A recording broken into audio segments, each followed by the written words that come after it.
think our markets are going to boom. Got to give it a little bit of time, but they've already started construction on numerous plants. Soon it'll be many plants all over the country. They're going, and Have you both been checking your 401k? You got to give that a little time. I haven't checked my 401k. Thank you very much. Sir, one question on the Fed. A lot of money markets are now pricing in more Fed cuts this year.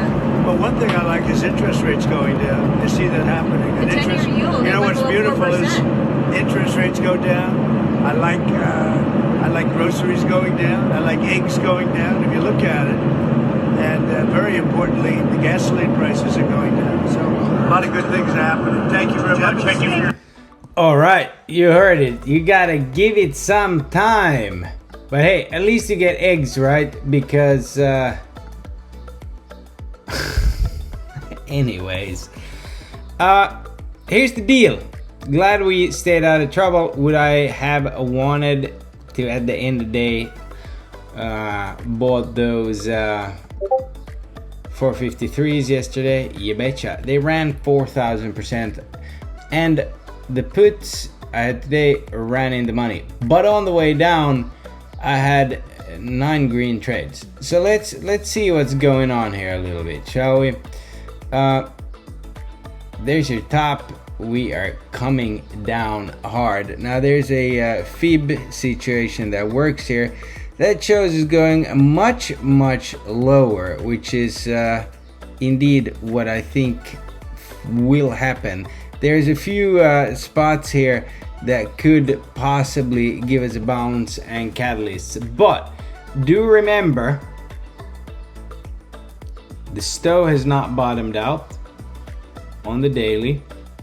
The weekly, just to showcase how severe this situation is starting to come down here. But if this is indeed we go the full measured move here,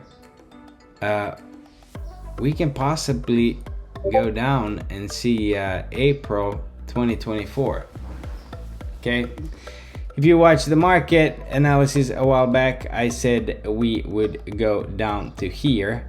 Okay, I just drew this fib here on the weekly. That works too. That works too, and wouldn't you know what happens down there? Well, that is the weekly 200, and we got COVID that undercut it. Next time in 22 that happened, most likely, unless we start getting trade deals, this right here is a price target, and it could be pretty rapid. Here's the thing, I am shocked that we haven't gotten any news of any negotiations, but then again, I don't know if a lot of people want to deal with Mr. Lotnick, but that's the measured move. It's down to here. Could have a really gross spring. So if we're waiting on factories to be built here, people, you know what I mean? It's a long way down. However, that's like super ultra mega bear. This also works if today was a bottom. Now, what would make today a bottom? A great NFP move higher and then Powell. Now, with these tariffs, it's going to make the Fed's job way harder. They're still thinking a June cut, but at this point, the Fed is not going to do shit for quite some time. They really want to see it because they don't want to be left with cake on their face. I know that they're parading around how much the 10-year yield has come down, but like, let's stop with the Kool-Aid for a little bit and zoom out. Has this been worth it? I don't know. Today alone, more money left the stock market than Doge set out to save. So, you know, it's starting to look like this is the real deal. This is what needs to happen for the new system to come in. Because I mean, I've also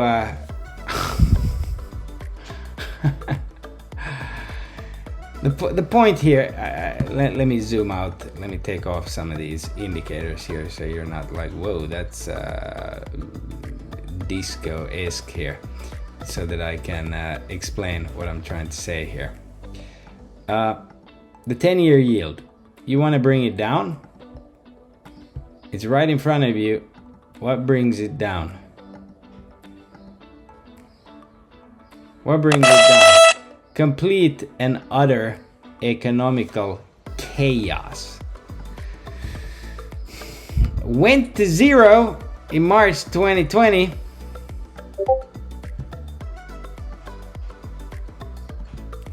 I just don't think this is coming down fast enough. There is nothing stopping this from bouncing hard at the ultimate party line. And if you're new to the Moon Train, mark these 3 spots. They're key, especially this 3.884. Under that, as you see, when the move is real, you'll go down. This is what they're trying to drive down, and now they're driving down the stock market because they want the Fed to cut, and they're high-fiving over cheaper eggs. I don't think this is a 2-year miracle band-aid over here. This is like really changing it up, and if this works, and I hope it works for America, you'll see the result of this in decades. So when Mr. Lotnick keeps popping up behind the shoulder all the time, it doesn't make me be like, yes, so much winning. But that's just me. Okay, this thing, let me just zoom out, could also get going the other way. This could just be a bull flag.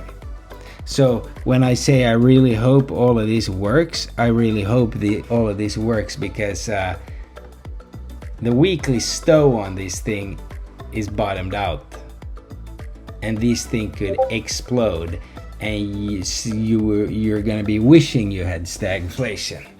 Okay?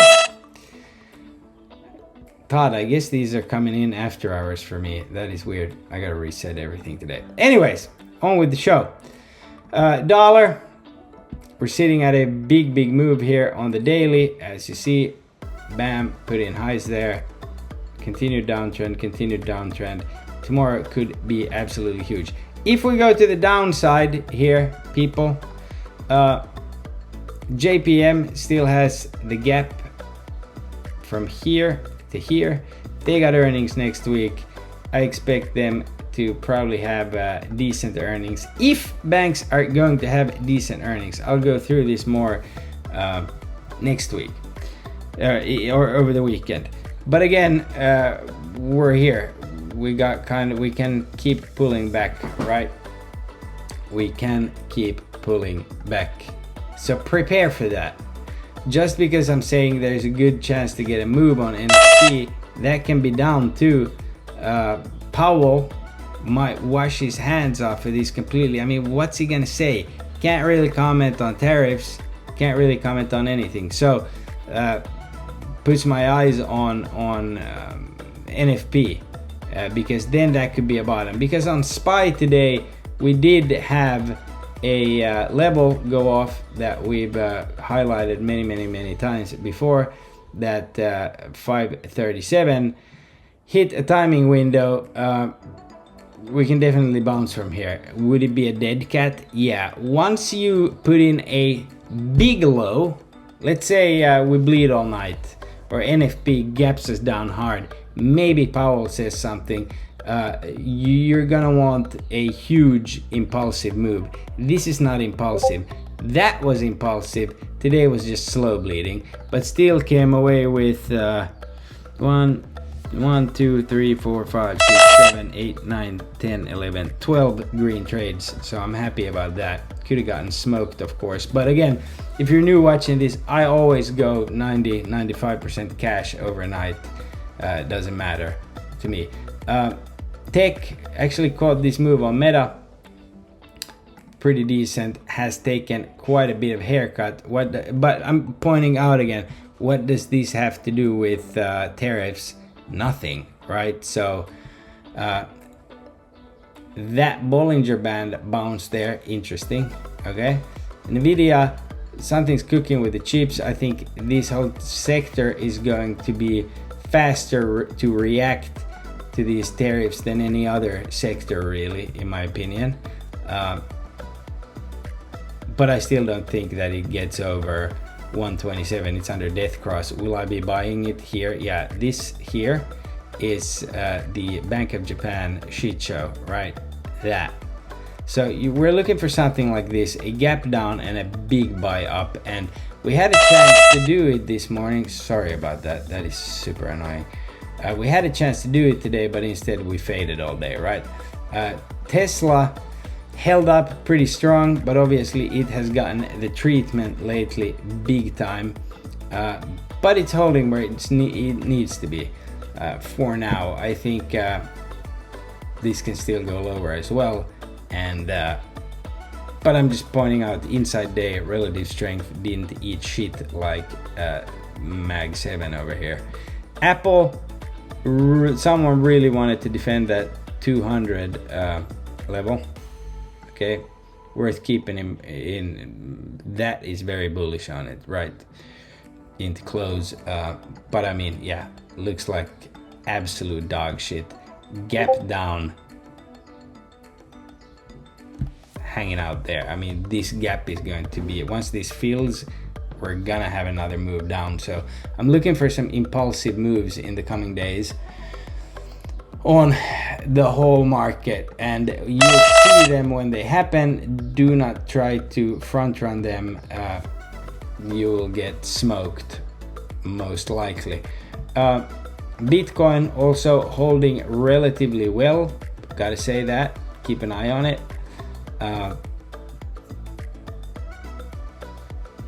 But it's not very pretty, not very pretty at all. Anything that I am looking at, which is why I'm looking for an impulsive move or something that Powell says that can go either way. Let's just check tomorrow since it's Friday. I mean, if JPM wakes up tomorrow, it's party time, right? So we close down here, unless you gap over 451. If you do, you could maybe run up to here. If you gap down, you're going to the collar, which is 525. Okay, and I'm almost in the camp of like, just get it over with. And how could that work? NFP could gap us down, bleed, boom, Powell says something, or NFP could be up, Powell says, you know, cuts her off the table. Imagine if he says that, you tank. So we are waiting for somebody to cut a deal. Okay, China is not gonna give us anything at all. If it's true that they're closed, I don't know if China might be closed, but Hong Kong might be open. You know what I mean? Tomorrow is Friday. If you're new to the train, I play JPM on Fridays. Premiums move like absolute crack. I'm gonna be in SPY, Meta, same stuff I always trade. One thing I did call out during the day that was an absolute ripper was INTC. Here you see, boom. Hopefully some of you caught it. And still have to point out that the Dow stocks were not as shit as the rest, meaning tech. For instance, in the morning, you had McDonald's make quite a move. So at open tomorrow, we'll be looking at what does Meta do and what does SPY do and what does JPM do. With that said, God bless, and this is the last recap of the week.